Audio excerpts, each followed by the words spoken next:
Jason here. Jason's over here and Little dude.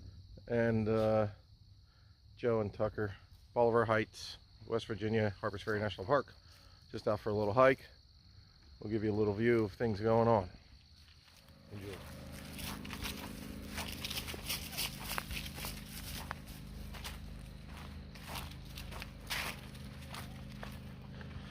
Not a tremendous amount of color this year. Mainly probably because since we had a pretty decent little drought up in this area. But still get all the tourists up here. Park is full. With the shutdown, there's no fees. So everybody's just, they're still running the buses though, which is cool. At least everybody gets to get out and get around, but the place is packed, at least down in town and such. Nice.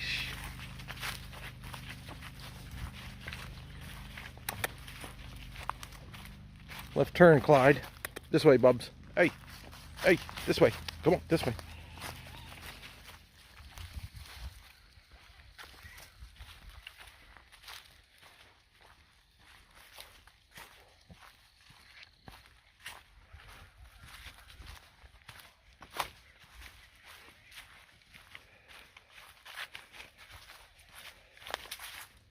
Not a big hike.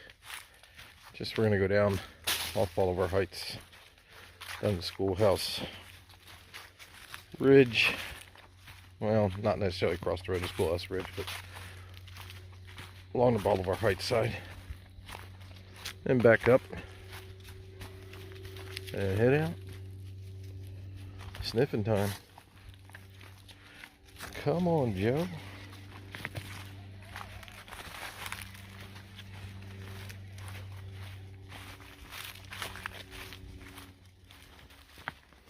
That way is just back up to the parking lot. We cut down the road a little bit in case there was a bunch of people down here, but we all right.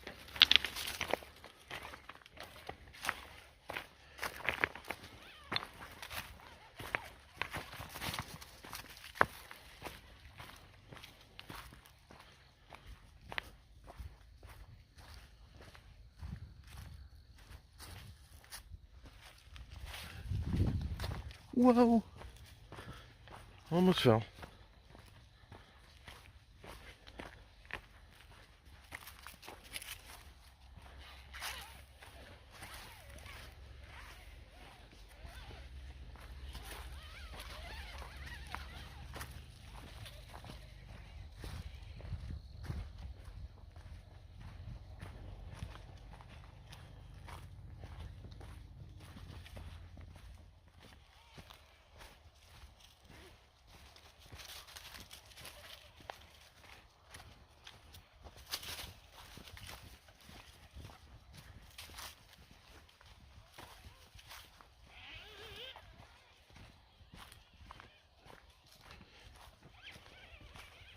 You just had to pass a dog, and of course Tucker up front there, the tannish one.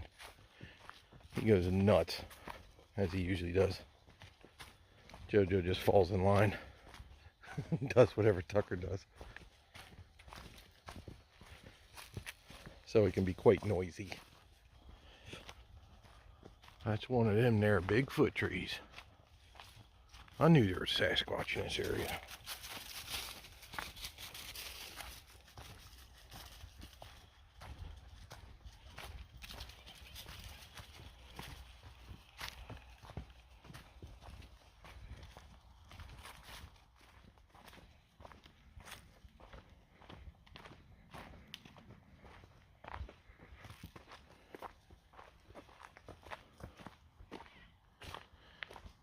There you go. That's Schoolhouse Ridge. That's where the Confederates are lined up during the capture of, I don't know, 12 to 13,000 Union troops under the command of Stonewall Jackson on the Confederacy.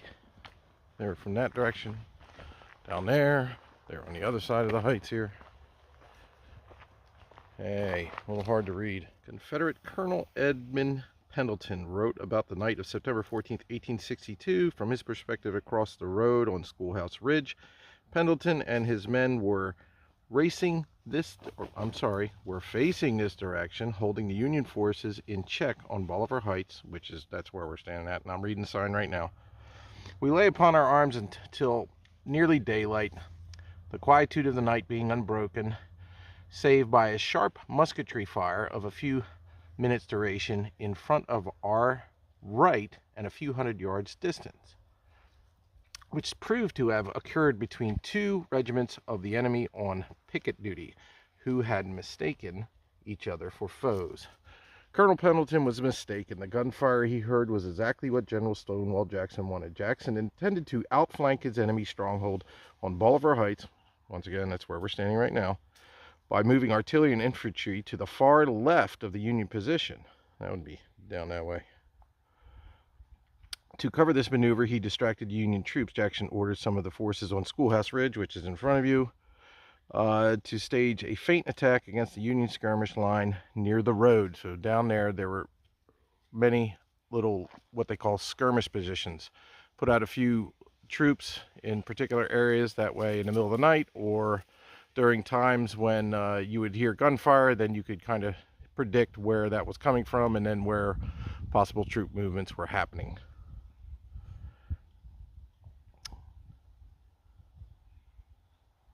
Confederate victory was inevitable now after that short little skirmish. Even though the attack here lasted only a short time, it was a critical part of the Confederate strategy and a life and death situation for the soldiers who were involved, because this ridge here that he is sitting upon, your skirmish points were down here, and I think they were the New York Infantry, a New York Infantry, and up on top here there were entrenched in, being shot at from this direction. Besides the skirmish, it was pretty much a cannon duel, but they were being unloaded upon from this direction over here, over to here, from the south, from the opposite side, Maryland Heights, Loudon Heights, and it was just inevitable that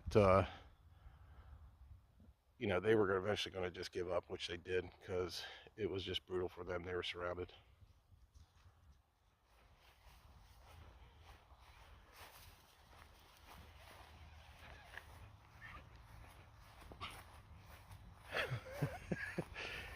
They're in a hurry.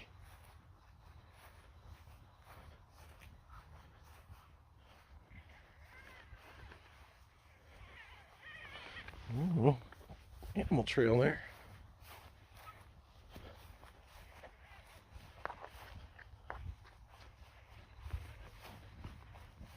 Sharp musketry began on our extreme left. It came rapidly toward us, and soon we too were blazing away.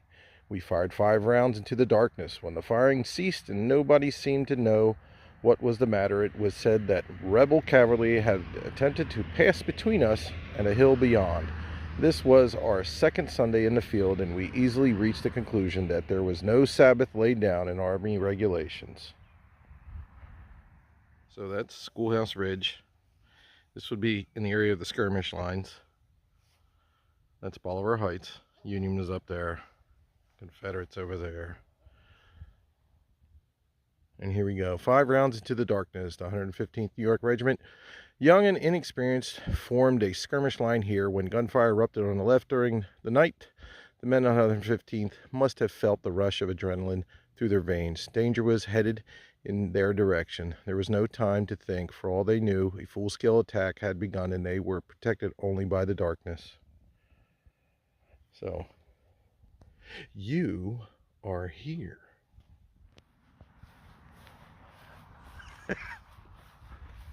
What? What's going on? What's going on? The Union skirmish line. Union troops on the crest of the slope of Bolivar Heights. To the east were attacked by Confederates led by General Jackson from Schoolhouse Ridge to the west. On 14 September 1862, Private Paler, Company D, 111th New York, recalled this as an awful fight. This action helped defeat 12,000 Union troops at Harpers Ferry. Their surrender on September 15th was the largest of federal forces until Bataan, the Philippines, World War II, 1942. I did a little video on Jellystone Park, the abandoned Jellystone Park in Harpers Ferry. That's the old road to the access of the Jellystone Park. It's the parking lot on Lower Schoolhouse Ridge. And if you go up that road, it'll eventually veer to the left. And if you keep hiking on that and down on the right, what looks like Park Service buildings isn't. It's actually the old, what do you want to call, main building for the Jellystone Park. And where that road also bears to the left, if you bear to the right, that is where the old Harpers Ferry caverns or cave, you want to call it, which is, it's depleted and caved in and chained off and all that stuff. But it's up that road.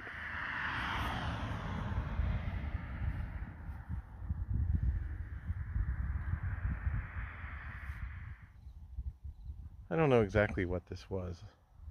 I don't know if this was the schoolhouse. I don't know. I mean, it's concrete block, and then there's stone up here. It may have been. Not sure. They don't have anything marked here what it was. So this is the parking area. One of them wraps up and around. It's over near those signs over there. And then the other parking areas over there. We're actually doing the perimeter. All Trails shows that you can take the road up, go over to where the parking area is right over in there, and you can hook on the trail there. We're just gonna walk along the edge here a little bit, take a little bit longer route, exercise of course.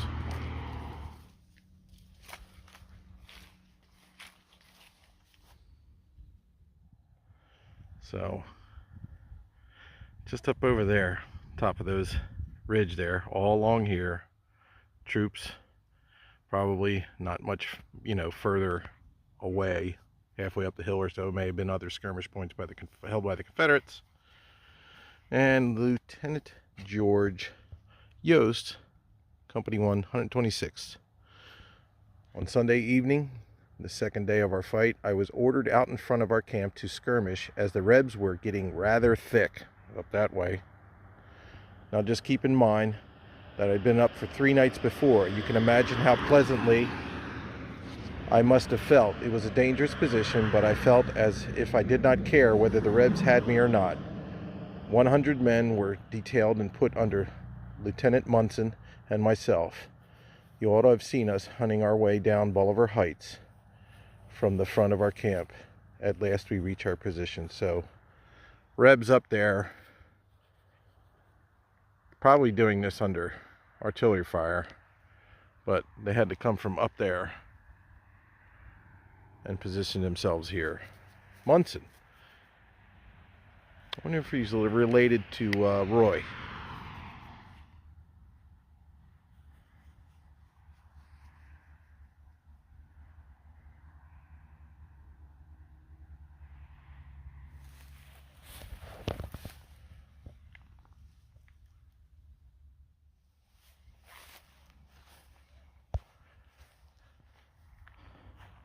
Battlefield trails.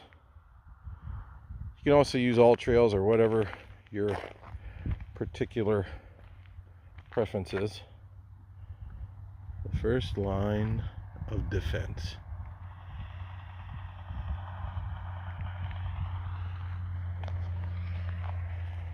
A position strong by nature.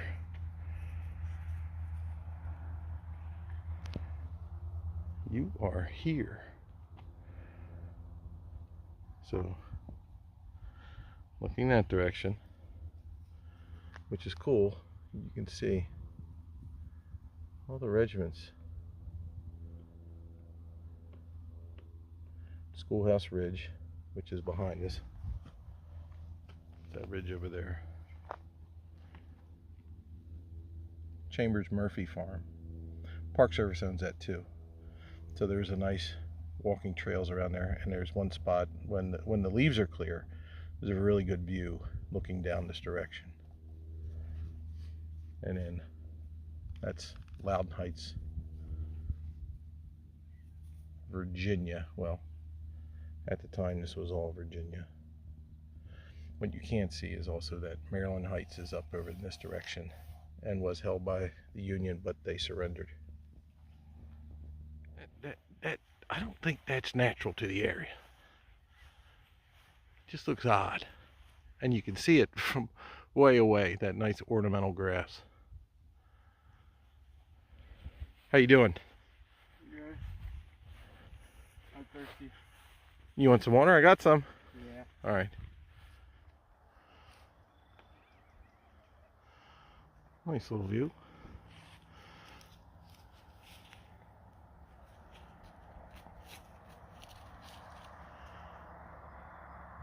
Back into the woods. Heading back up the height.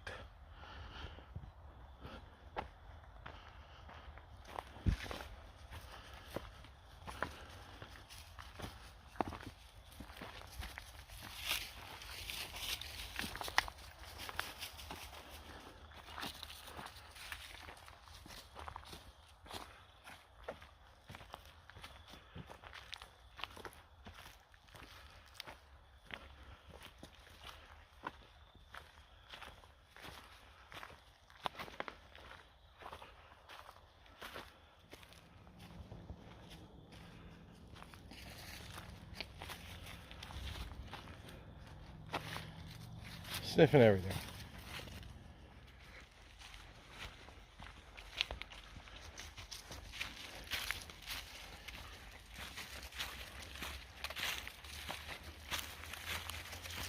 Oh, you're cutting me off. You're cutting me off.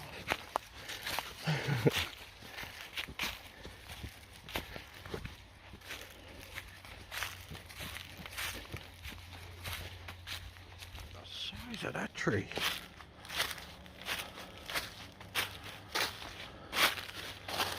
Wow.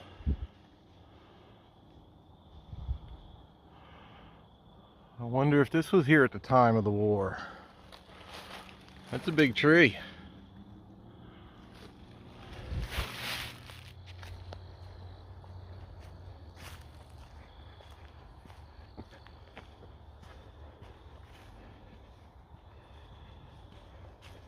Well, we're back to the top of the height. There's part of the trenches which ran along the top of the heights here. So down that way is where the New York infantry skirmish lines were. Across the way, Schoolhouse Ridge. Those mountains are Virginia, Loudon Heights, Harpers Ferry's that direction. Securing Harpers Ferry as a supply base was essential during Union Major General Philip Sheridan's Shenandoah Valley campaign in the fall of 1864. In front of you are the weathered remains of Battery Number 1 overlooking the mouth of the Shenandoah Valley. These fortifications were built by Sheridan, were never attacked by the Confederates. So when I say the mouth, it's because we're coming between the gap here, Potomac, Shenandoah, the Blue Ridge Mountain, as some will say. So you come between this, the train's running over there, and then it opened up into this section of the Shenandoah Valley, which if the trees weren't there, you could see. And it goes as far as over as, you know, you can see past Charlestown if you're high enough over into Clark County, and further down over towards Martinsburg, Shepherdstown being that north. So that's why they call it the mouth.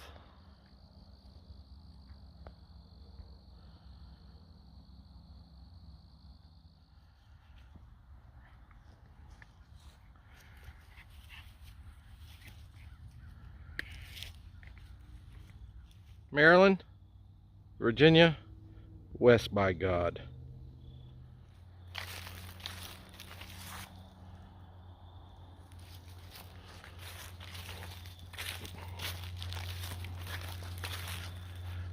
Well, we're done. We're back on top of the heights. We're gonna head home, or maybe get something to eat. Jason is over here, and Little dude, please like and subscribe. see ya.